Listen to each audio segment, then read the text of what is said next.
எத்தனை அரசியல் கட்சிகள் வேண்டும் என்றாலும் தமிழகத்திலே வரலாம். அது அதை போட்டிகளை நாங்கள் தவிர்க்க முடியாது, வர வேண்டும். அப்படி மக்களுக்கு உழைப்பதற்கு எல்லாரும் வந்தாலும் ஏற்றுக்கொள்வோம். எனவே ஒன்றிய அரசாங்கத்தின் மூலம் ஒன்றிய அரசாங்கம் தலைவர் கலைஞருக்கு நூற்றாண்டு ஒரு நிறைவு விழாவை முன்னிட்டு நாணயம் வெளியிட்டது. அதை தவிர இதை நெருங்கி போவதற்கான வாய்ப்பும் கிடையாது, நெருங்கி போக வேண்டிய அவசியமும். நீங்களா யூகிச்சுக்கிட்டா ஒவ்வொருத்தரும் ஒவ்வொரு கற்பனையா பண்ணுவாங்க. அந்த கற்பனைகளுக்கெல்லாம் பதில் சொல்ல வேண்டிய அவசியம் எங்களுக்கு கிடையாது. பகல் கனவு கண்டு கொண்டிருக்கிறார்கள். இந்த கூட்டணியிலே விரிசல் ஏற்படுமா என்று நிச்சயமாக யாருடைய கனவும் நிறைவேறாது. ஒருத்தர் மருத்துவமனையிலே இறந்திருக்கிறார். அவர் கைதாவதற்கு முன்பாலே விஷம் சாப்பிட்டு இருக்கிறார் என்கின்ற குறிப்பு அதில் இருக்கிறது. முருகன் மாநாடு பக்தி மாநாடு, நீங்க எல்லாம் விரும்பின மாநாடு இன்னைக்கு சேகர் பாபு துவங்கி. நடிகர் விஜய் அரசியல் கட்சி அதாவது எங்களுக்கு பொறுத்த வரைக்கும் நாங்க மக்களிடத்தில் நம்பிக்கை உள்ளவர்கள், மக்களை நம்புகின்றவர்கள். எனவே மக்களுக்கான பணிகளை செய்திருக்கிற இயக்கம் திராவிட முன்னேற்ற கழகம்.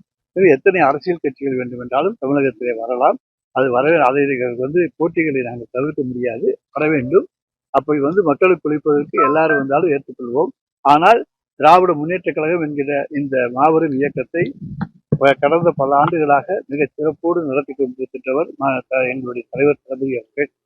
மக்களுக்காக நாங்கள் செய்திருக்கிற சேவைகளை மக்களிடத்தில் எடுத்து சொல்லி அதன் மூலமாக மீண்டும் ஆட்சிக்கு வருகின்ற வாய்ப்பு திராவிட முன்னேற்ற கழகத்துக்கு அந்த கூட்டணிக்கு தான் உண்டியது வரை வேறு யாருக்கு. அதாவது நாணய வெளியீடு என்பது ஒன்றிய அரசாங்கம் வெளியிட வேண்டிய நாணயம். எனவே ஒன்றிய அரசாங்கத்தின் மூலம் ஒன்றிய அரசாங்கம் தலைவர் கலைஞருக்கு நூற்றாண்டு ஒரு நிறைவு விழாவை முன்னிட்டு நாணயம் வெளியிட்டது. அதை தவிர இதை நெருங்கி போவதற்கான வாய்ப்பும் கிடையாது, நெருங்கி போக வேண்டிய அவசியமும் இல்லைங்க. தலைமைச் செயலாளர் புதிதாக நியமிக்கப்பட்டிருக்கிறார். இதுவரை முதலமைச்சருடைய முதன்மை செயலாளராக இருந்தவர் தலைமைச் செயலாளர் நியமிக்கப்பட்டிருக்கிறார். மரியாதை நிமித்தம் அவர் தலைமைச் செயலாளர் ஆளுநரை சந்திக்க வேண்டும். எனவே அந்த சந்திப்பு மரியாதை நிமித்தமான சந்திப்பை தவிர வேற ஒன்று.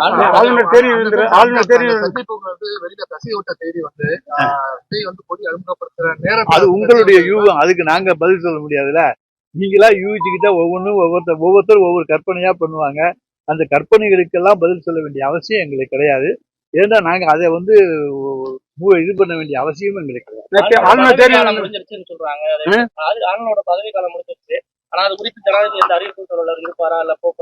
அது ஒன்றிய அரசாங்கத்தை பொறுத்து. ஆளுநர் தேர்தல திமுக கூட்டணி கட்சிகள் கலந்து திமுக கூட்டணிக்குள்ள விரிசல் ஏற்பட்டதுங்கிற மாதிரி ஒரு திமுக கூட்டணி எந்த விரிசலும் ஏற்படாது, ஏற்படவும் விடவும் மாட்டோம். அவர்களும் விரிசல் ஏற்பட வாய்ப்பு உருவாக்க மாட்டார்கள். பலர் பகல் கனவு கண்டு கொண்டிருக்கிறார்கள். இந்த கூட்டணியிலே விரிசல் ஏற்படுமா என்று நிச்சயமாக யாருடைய கனவும் நிறைவேறாது. தலைவர் தளபதியோடு எங்களுடைய கூட்டணி கட்சி தலைவர்கள் ஒற்றுமையோடு என்றைக்கும் பயணிப்பார்கள். மத்திய அமைச்சர்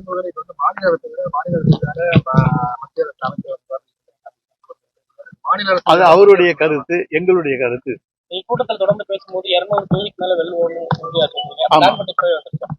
அதாவது திராவிட முன்னேற்ற கழகம் எப்பொழுதுமே தேர்தல் இருந்து வந்தால் ஒரு இலக்கை நோக்கி பயணிக்கும். 234 லட்சியம். ஆனால் 234ஐயும் வெல்லுவது என்பது முடியாத காரியம். 200 என்பது இலக்கு. எப்போதுமே தலைவர் தளபதி ஒரு இலக்கை நிர்ணயித்தால் அதில் வெற்றி பெறுவார். அதில் எந்த சந்தேகமும் கிடையாது. 200 இலக்கு, அதை அடைவது நிச்சயம்.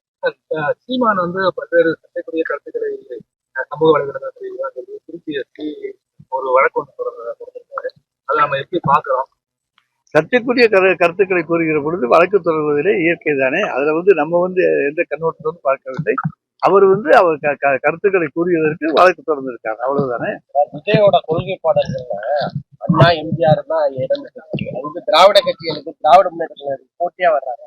திராவிட முன்னேற்ற கழகத்துக்கு போட்டியாக யாரும் வர முடியாது. திராவிட முன்னேற்ற கழகம் இன்றைக்கு 75வது ஆண்டு பவள விழாவை கொண்டாடி கொண்டிருக்கிற இயக்கம். தமிழ் மண்ணிலே தமிழர்களுக்காக இயங்கக்கூடிய ஒரு இயக்கம் நம்முடைய திராவிட முன்னேற்ற கழகம். எனவே இதை திராவிட கட்சிகள் நோக்கியெல்லாம் வரலாறு அப்படிலாம் சொல்ல முடியாது. யார் வேண்டுமென்றாலும் அண்ணாவை பயன்படுத்திக் கொள்ளலாம், தந்தை பெரியாரை பயன்படுத்திக் கொள்ளலாம், யாரை வேண்டுமென்றாலும் பயன்படுத்திக் கொள்ளலாம். அது அவரவருடைய உரிமை. ஆனால் எங்களை பொறுத்த வரைக்கும் பகுத்தறிவு தந்தை பெரியாராக இருக்கட்டும், பேரறிஞர் பிறந்தகை அண்ணாவாக இருக்கட்டும், எங்களுடைய முத்தமிழறிஞர் தலைவர் கலைஞராக இருக்கட்டும், இவர்கள் எல்லாம் திமுகவுக்கு சொந்தக்காரர். கிருஷ்ணகிரி மாவட்டத்துல பாலியல் வழக்குல கைதாயிருந்தார்ல, அவரும் தந்தையும் ஒரே நேரத்தில் உயிரிழந்த வழக்கு வந்து சர்ச்சை வெவ்வேறு சம்பவங்களை முடிச்சு போட்டு இப்பொழுது ஒன்றாக பார்க்கிறார்களே தவிர வேறொன்றும் இல்லை. அது வேறு சம்பவம், இது வேறு சம்பவம்.